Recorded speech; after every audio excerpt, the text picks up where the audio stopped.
નમસ્કાર દર્શક મિત્રો, પાટવી ગુજરાતી ન્યૂઝમાં આપ સૌનું સ્વાગત છે।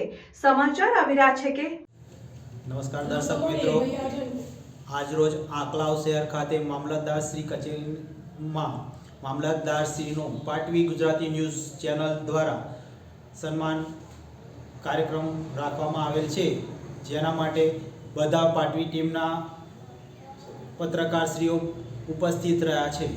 આણંદ જિલ્લાના આંકલાવ શહેર ખાતે આજરોજ શ્રી મામલતદાર સાહેબ શ્રીમતી સ્મિતાબેન શાહ તેમજ ડેપ્યુટી મામલતદાર સાહેબ શ્રી આઈજે ઠક્કર સાહેબનું પાટવી ગુજરાતી ન્યૂઝ ચેનલ તરફથી સીઓ રાજ યુસુફભાઈ, સમીરભાઈ, રાકેશભાઈ તેમજ દીપકભાઈ દ્વારા પુષ્પ આપી અભિનંદન પાઠવ્યા। મામલતદાર સાહેબ શ્રીમતી સ્મિતાબેન શાહ ખૂબ જ નિષ્ઠાભાવથી મામલતદાર કચેરીનું કામ કરે છે, તેમાં સ્ટાફનો ખૂબ જ સાથ સહકાર હોય છે। તારીખ 2 જાન્યુઆરી 2024 ના રોજ આસુદર મુકામે તથા તારીખ 3 જાન્યુઆરી 2024 ના રોજ નવાખલ ગામે સેવા સેતુનો કાર્યક્રમ સારી રીતે કર્યો હતો અને આજરોજ સવારે ઘણું ધુમ્મસ હોવાને કારણે વાતાવરણ ખરાબ હતું, છતાં પણ મામલતદાર કચેરી આંકલાવનો સ્ટાફ સવારે 8 કલાકે નવાખલ મુકામે સમયસર પહોંચી ગયા હતા। રિપોર્ટર સમીર ગુહા સાથે રાકેશ દરજી, પાટવી ગુજરાતી ન્યૂઝ, આંકલાવ।